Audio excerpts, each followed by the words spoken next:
Viewers, कैसे हैं? सब ठीक ठाक है। आज एक नए व्लॉग के साथ आपके पास हाजिर हो गए। आज का जो व्लॉग है उसमें हम आपको अपनी नई इन्वेंट्री के बारे में बताएंगे। कुछ बाइक्स आए हैं नए, कुछ तो आपने देखी होंगी पिक्चर्स हमने सेल कर दी हैं। जैसे कि डॉक्टर साहब को दिया है मल्टी स्टाडा। इस दफ़ा मेरे कस्टमर्स में से फवाद भाई भी थे, फवाद भाई को भी दिया है होंडा का वो अफ्रीका ट्विन। और एक और BMW का 310 था, उमाद को दिया हमने। और अरमगान को बेनेली दिया है 502। वो भी आप पिक्चर्स देखी होंगी, नहीं तो वो साथ साथ पिक्चर्स भी अपलोड हो जाएंगी। तो उसके साथ ये एक H2 आया था और कुछ बाइक्स और भी हैं, वो भी पहुंचेंगे, उनके बारे में भी फिर हम आपको बताएंगे। ये H2 जी 2016 मॉडल है। ये ड्रैग ट्यून्ड है, बहुत ही खूबसूरत और बड़ा ज़बरदस्त प्रिपेयर्ड है। स्टेज 2 इसको किया हुआ है इन्होंने ट्यून। इसको स्टेज 2 ट्यून करने के लिए इसकी जो परफॉर्मेंस की काफ़ी चीज़ें वो चेंज होती हैं। इसमें इसकी कैम्स भी चेंज हैं और आपको मैं बताता हूँ इस बाइक के बारे में मज़ीद, इसमें जो डिटेल्स हैं क्या क्या इस बाइक के अंदर लगा हुआ है। वैन डेमन जो है ये H2 के लिए जो बेस्ट एग्जॉस्ट सिस्टम कंसीडर किया जाता है वो वैन डेमन है। उसका फुल सिस्टम लगा हुआ है इसमें। इसमें जी ड्रॉप इन के वेलोसिटी स्टैक्स हैं, ये बेसिकली एयर इनटेक को बढ़ाते हैं। उसकी जो इनटेक है उसको बढ़ाते हैं ताकि बाइक जो है वो मज़ीद अच्छा परफॉर्म कर सके। एयर फ्यूल रेशो की गेज लगी हुई है। इसमें जैगर वर्क्स का इंटरकूलर है। इसमें वुलिस का ट्यूनर है जो कि लॉक बॉक्स के साथ है। वॉटेक्स की स्पॉकेट्स हैं इसके अंदर और ये डायनाट्यूड है 307 bhp के ऊपर विद नो पंप गैस। सारी चीज़ों के साथ साथ फिर इसका एयर फिल्टर भी चेंज है। इसमें स्प्रिंट का एयर फिल्टर है और EK 3D चेन डली हुई है। और उसके अलावा इसकी बॉडी में भी आप देख रहे हैं, फेयरिंग में भी काफ़ी चीज़ें चेंज हैं। ये साइड मिरर्स की जगह भी इसके वो H2R वाले विंग्स लगे हुए हैं इस पर। इसका साइड मिरर भी चेंज है और साइड पे भी इसके H2R वाले विंग्स आए हुए हैं। और इसके अलावा इसमें कार्बन फाइबर का काफ़ी सामान लगा हुआ है। इसकी जो स्विंग आर्म है इसको भी कार्बन फाइबर के साथ प्रोटेक्ट किया गया हुआ है पूरा। जो नॉर्मल H2 है 200 bhp होता है, ये जो है स्टेज 2 ट्यून किया हुआ है ये 307 व्हील हॉर्स पावर है। और जो H2R है वो 322 bhp होता है। तो ये बहुत तेज़ H2 है जो भी पाकिस्तान आ चुका है और देखते हैं अभी ये कैसा परफॉर्म करता है और किसकी किस्मत में आता है। इसके बाद अब अभी हम आपको दूसरा बाइक है हमारे पास SP एडिशन, पहले हम उसका कर चुके हैं लेकिन अभी दोबारा हमारे पास आया हुआ था। एक खूबसूरत मशीन है, पाकिस्तान में है भी एक दो, तो हम उसके बारे में भी आपको दोबारा एक रिव्यू देते हैं।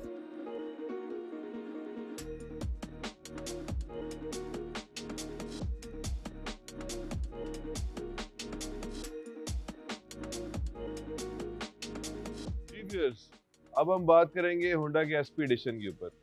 होंडा का SP एडिशन एक बहुत ही खूबसूरत मोटरसाइकिल है, आपके सामने है। इसकी जो कलर स्कीम है ये बहुत खूबसूरत है और एक बहुत ज़्यादा लाइट वेट है, स्मार्ट है। और आप जब चलाते हैं आपको बिल्कुल भी इसका वेट फील ही नहीं होता। आपको राइडिंग प्लेयर इसमें बहुत ज़्यादा है। ये SP एडिशन बेसिकली होंडा ने 2015 में निकाला था और ये जो बाइक है ये 2018 है हमारे पास। और SP एडिशन के अंदर इन्होंने कुछ चेंजेस दी थी बाकी जो CBR है उससे। इसमें होंडा ने ब्रेम्बो ब्रेक्स दी हैं विद ऑलेंस की, इसके अंदर सस्पेंशन है। बेसिकली होंडा ने ये बाइक जो है वो BMW को compete करने के लिए बनाया है। ये आप इसका ट्रैक वर्जन भी कह सकते हैं, जिस तरह से ये लाइट वेट है और जिस तरह इसकी जो स्पीड है। अभी भी जो लेटेस्ट होंडा है वो स्पीड में टॉप चल रहा है। ये 2015 से होंडा ने ये शुरू किया था ये अपनी कोशिश, और इस टाइम 2021 में जो 22 में जो होंडा का जो नया SP एडिशन है वो इस टाइम टॉप बाइक है ट्रैक के ऊपर। उसकी जो परफॉर्मेंस है, जो हाई एंड परफॉर्मेंस है वो सबसे ज़्यादा है। 4th गियर में वो अपना मीटर कंप्लीट कर देता है। तो it's a beautiful bike. Pakistan के अंदर अनफॉर्चुनेटली होंडा की जो मार्केट है वो इतनी ज़्यादा नहीं है, मुझे समझ नहीं है इस चीज़ की कि क्यों इसके पीछे एक बेसिक वो माइंड भी होता है जो जैसे कि मैं एक इम्पोर्टर हूँ, आप डीलर भी कह सकते हैं आप इसको बाइक्स का। तो एक चीज़ मेरे पास नहीं है तो मैं लोगों का ज़हन बनाऊँगा कि ये चीज़ अच्छी ही नहीं है, ऐसा नहीं है। ये ट्रैक के ऊपर आप वो देखते हैं मोटो जीपी में भी टॉप करता है होंडा, मार्केज़ ने इतना अच्छा वो टफ टाइम दिया है ट्रैक के ऊपर। तो होंडा शुरू से ही एक बहुत ही ज़बरदस्त और रिलायबल मशीन है। जिसने चलाया है उसको पता है मैं क्या बात कर रहा हूँ। होंडा कितनी ज़बरदस्त मशीन है और जिसने नहीं चलाया ऑब्वियसली वो जैसा कोई मशवरा देने वाला उसको मिलेगा वो वैसी बात बताएगा। एक चीज़ मैं व्यूअर्स आपसे लाज़मी कहूँगा कि हमेशा किसी भी चीज़ के बारे में जब आप मशवरा लेते हैं तो कम से कम उससे मशवरा लिया करें जो उसके बारे में जानता हो, जिसको पता हो, जिसने कम से कम उसको चलाया हो। तो वो बोले उसके बारे में तो वो अच्छा लगता है। जो खुद उसके ऊपर कभी बैठा नहीं, उसकी सजेशन नहीं लिया करें। सीबीआर हर लिहाज से एक बहुत ही ज़बरदस्त मशीन है। आप इसको चलाते हैं, इसकी राइडिंग प्लेयर भी बहुत ज़बरदस्त है, बहुत ज़्यादा है और रिलायबल भी बहुत ज़्यादा है। इसकी जो कलर स्कीम है, बहुत ही खूबसूरत है और इसके साथ इसके जो गोल्डन रिम्स इन्होंने दिए हैं, ये भी बहुत खूबसूरत लग रहे हैं। इस बाइक के अंदर जो आफ्टर मार्केट चीज़ है, वो है इसका exhaust system. Two brother racing exhaust लगा हुआ है इसमें और बाकी एसपी एडिशन के अंदर कंपनी फिटेड ही जो चीज़ें आती हैं वो तो है ही हैं। मैं आपको ये ज़रूर बताना चाहूँगा कि मैंने जितने भी अपने कस्टमर्स को होंडा दिया है, उनसे जब भी मैंने कभी रिव्यूज़ लिए हैं यार कि मैंने आपको इतने ज़्यादा बाइक्स दिए हैं, आपको सबसे अच्छा बाइक कौन सा लगा? तो जिसने होंडा चलाया है उसने हमेशा होंडा की ही बात की है।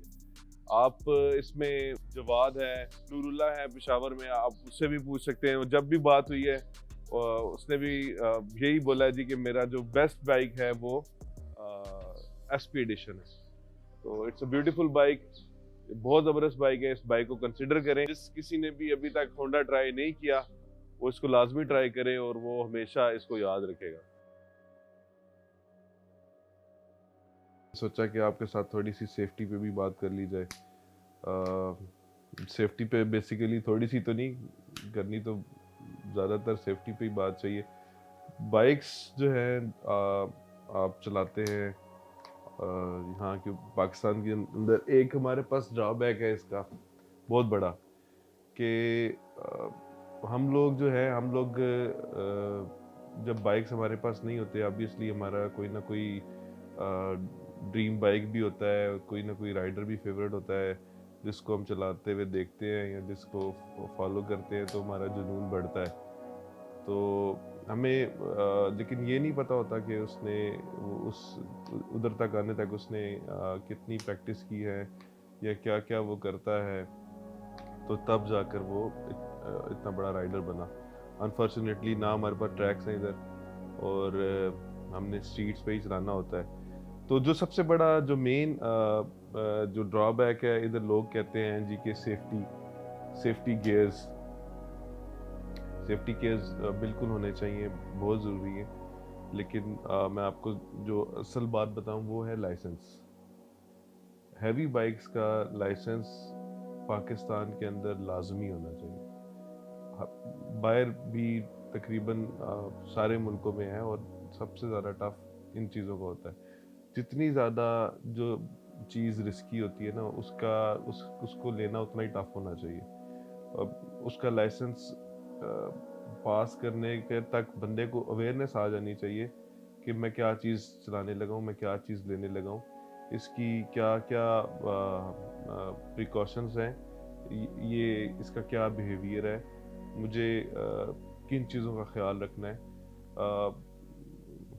मैं भी आपके तरह इधर ही रहता हूँ लेकिन थोड़ी बहुत रिसर्च है, बाहर दोस्त हैं उनसे मुझे पता चलता है, मैं पूछता हूँ थोड़ा इसके बारे में, देखते रहते हैं कि यार क्या चीज़ें हैं, क्या कमियां हैं जो पूरी हो सकती हैं। तो ये लाइसेंस मुझे लगता है कि लाजमी होना चाहिए हैवी बाइक के लिए और उस कैटेगरी को बहुत सबसे टफ लाइसेंस होना चाहिए। और जब तक इंसान को ये लाइसेंस मिले किसी भी बंदे को, तो उसको पता चल जाना चाहिए कि ये क्या चीज़ चलाने लगा है। कैटेगरी वाइज होना चाहिए। ऑब्वियसली अगर 300 चला रहा है तो उसके लिए पहले उसको 300 का लाइसेंस मिलना चाहिए। 300 से जब अपग्रेड करना चाहे तो उसको भी फिर से एक लाइसेंस पास करना चाहिए और फिर आगे जाके 1000 सीसी के लिए। ये एक सजेशन थी जो सेफ्टी के लिहाज से मेरा ख्याल है सबसे कारआमद होगी, बजाय इसके कि हम बाकी चीज़ों के पीछे भागते भी रहें। ये मेन चीज़ है, अगर गवर्नमेंट करती है तो बहुत ज़बरदस्त होगा। बाकी बात रहेगी जी सेफ्टी गियर्स की। सेफ्टी गियर्स में हेलमेट आता है, जैकेट आती है, ग्लव्स आते हैं, शूज़ आते हैं, नी पैड्स हैं, काफ़ी चीज़ें।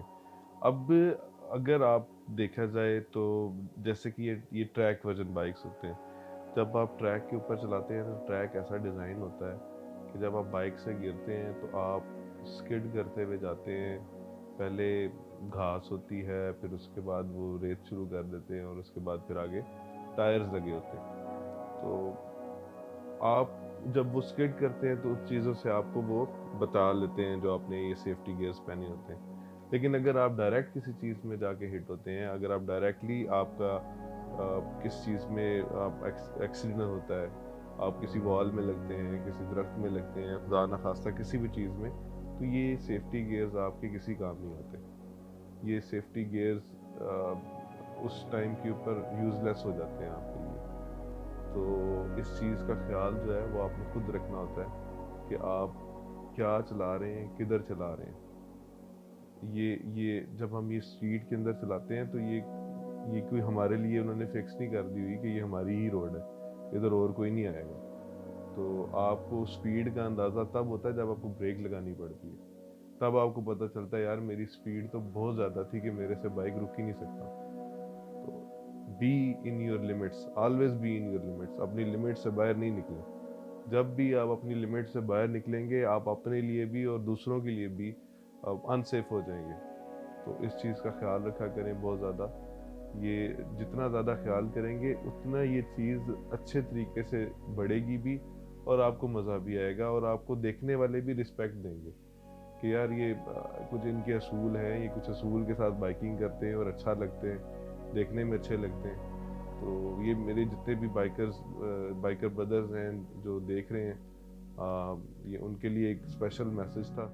मेरे बड़े अच्छे दोस्त हैं, उनका एक सिक्योरिटी सिस्टम है, एक कंपनी है, तो उनके बारे में भी मैं उनको भी थोड़ा सा प्रमोट करते हैं जी। HLS ये बड़ी ज़बरदस्त कंपनी है, हमने टॉर्क भी इनसे सिक्योर कराया हुआ है, तो आप लोग भी ट्राई करें। बड़े ज़बरदस्त इनके सिस्टम्स हैं, काफ़ी एडवांस इनका सिक्योरिटी सिस्टम है, आप ट्राई करें, आपको बड़ा ज़बरदस्त सर्विस देंगे। इसके साथ ही बॉयज़ आज का व्लॉग हम एंड करते हैं। उम्मीद है आपको पसंद आया होगा। जो बाइक के रिव्यूज़ थे मैं कोशिश करता हूँ जितना सिंपल हो सके आपको उतना सिंपल करके बताऊँ, और ये जो मेरा मैसेज था आप लोगों के लिए, उम्मीद करता हूँ आप इस पर भी थोड़ा बहुत अमल करेंगे। तो सी यू इंशाल्लाह ताला इन अवर नेक्स्ट व्लॉग। तब तक के लिए अल्लाह हाफिज़। और एक बात जो मैं लाजमी कहता हूँ जिस पे कोई इतना अमल नहीं हो रहा, सब्सक्राइब करें हमारे चैनल को। अगर आपको लगता है कि आपको हम अच्छी इन्फॉर्मेशन दे रहे हैं तो लाइक और सब्सक्राइब लाजमी करें। Thank you so much. अल्लाह हाफिज़।